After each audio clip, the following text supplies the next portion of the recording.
Hey everybody, this is Chase Petiche. I'm back with the Witchy Bitch monthly message. This week I want to talk about power. I want to talk about what is power. I want to talk about what is power from a Divine Feminine Witchy Bitch perspective. Because I think collectively within our culture, we have been taught, because we live within a hierarchy, we have been living within a hierarchy, we have been taught that power is something that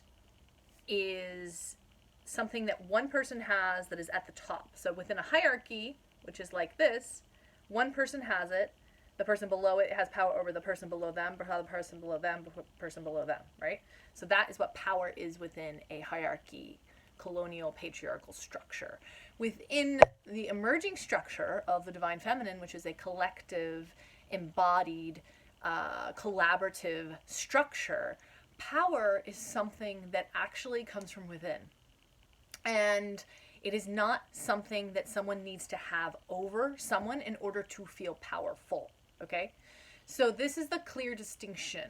And I think that this is important because, in our world, we have obviously been taught since very small age. People get bullied, people are victimized emotionally, physically, psychologically, right? There's all these different ways that people have power over someone else. And that person that is doing that to the person below them, the weaker person, actually, that's not true power. What they are doing is they are taking power from that person in this linear kind of seesaw way so that the person feels powerless and they take their energy. True power and the power of the Divine Feminine, the power of the new emerging paradigm, is power from within. What do I mean by this? So, I believe that as one begins to become more in tune with the higher energies that govern this universe, meaning the energies that make the clouds move, that make the planets rotate, that make our hearts beat, that makes the grass green, right? That makes the birds fly. That there is an energy, there is an electric pulsating energy that moves this universe, and it is a benevolent energy. Fundamentally believing that this is a benevolent energy. And as we begin to tune into this energy, this is the wild, this is the divine, right? As we begin to tune into this energy truly and allow ourselves to sync up with it and become guided by it, we no longer are living from a space of needing other people's approval in order to guide our lives, in order to feel that we are on the right track.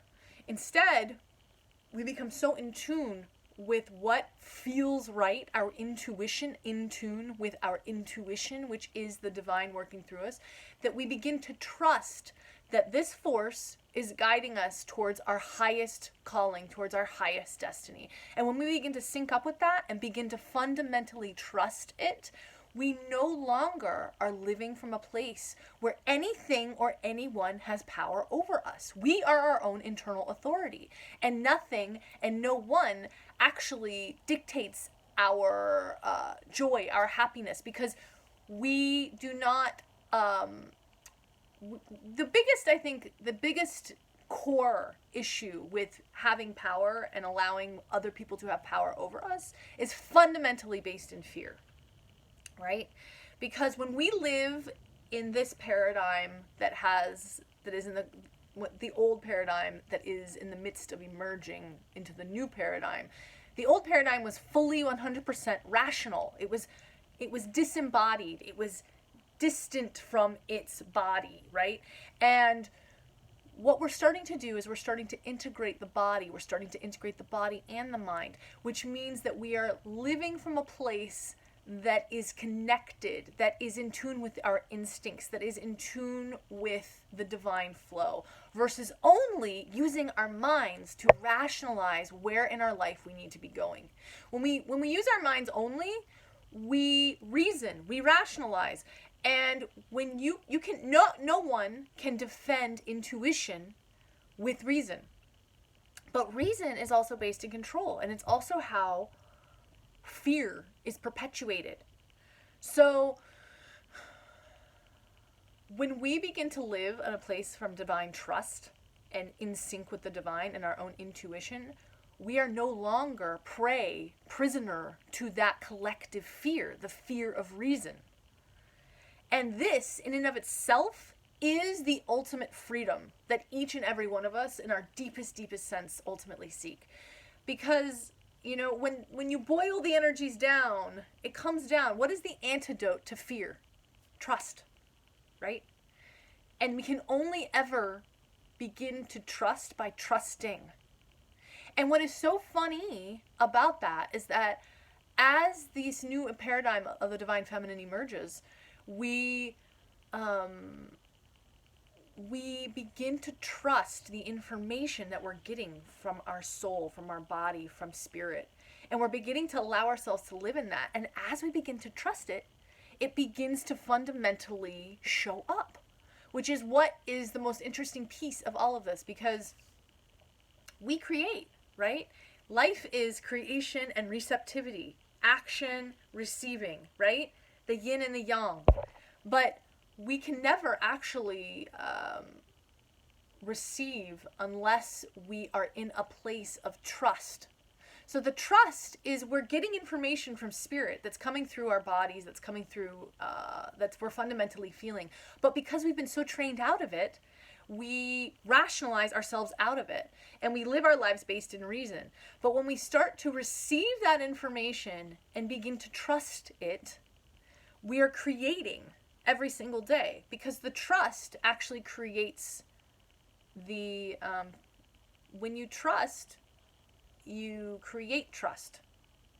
It's like the quantum model. When you what you observe, it begins to become created, right? That's how the laws of physics work. Whatever is observed is actually creating it. When the eye moves from it, it disappears. So as we begin to pay attention to trust and fundamentally begin to use it as a guiding force in our life and choosing to trust, it shows up for us. I like to use the analogy of, have you guys ever seen Raiders of the Lost? No. Indiana Jones and the Last Crusade. So Indiana Jones and the Last Crusade, if you haven't seen it, it's a really good movie. But there's this part where Indiana Jones, he has to, his dad got shot in the stomach and he has to go get this holy water and the Holy Grail. The only way he can get it is by following this crazy obstacle course that is like totally nuts. And it's like a riddle and it's based on the Bible. And one of the things he has to do is he has to like read this thing, and it's like, you know, something about following this invisible bridge. And he basically is looking again across this dark abyss, black chasm that he has to walk that has no bridge. But it's saying, like, have faith and have trust that the bridge is there. And so he, in that moment, just, like, he hears his dad, like, yelping from pain, and his dad's, like, dying. And he's like, okay, I have to do what I have to do. And he just walks. He walks into the abyss, and he is caught by an invisible force. And that is essentially what trust is. It's believing that something is there, and fundamentally, as you begin to believe, it shows up for you. And that, in and of itself, is what power from within is. Because it's fundamentally not allowing, just looking at my notes, not allowing what others believe is best or should be done for us to affect us, and instead trusting the information that we're fundamentally getting, and therefore we become immensely powerful. Another way that I like to view power, and that is connected to this, as one begins to trust the self fully, you allow yourself to let go of the fears, which are fundamentally the things that hold us back. So as one begins to trust and place one's trust in the divine, we're giving our lives to that force, and we're beginning to trust that it's guiding us in the right direction. And as we begin to do that, we're fundamentally letting go of the things that no longer serve us. And what I think from that is that power is the essential energy of transmutation, of transformation. It's plutonic. It's the energy of life and death. The energy of Pluto is the energy of life and death. As we begin to allow our own selves to fundamentally shed what no longer serves us, face our fears, because so much of the time we're constantly emerging, right? We're constantly growing, but we hold on to what we're letting go of, which keeps us from fully emerging into the new. Power is having such deep trust that you are able to let go of what no longer serves you, and in that, transmutate, transform, become the phoenix. That is the ultimate sense of power, and it is the ultimate sense of freedom. That is what I like. That is what I teach in my program. That is the fundamental basis of all the work that I do, is based in freedom, is based in ultimately trusting the self, trusting spirit, and being your own internal authority, so nothing and no one has power over you. That is my holy message for the day, and I love you all. If you're interested in my program or you have any questions, you can email me, info@chasebatiste.com. And yeah, have a wonderful evening, afternoon. Blessings.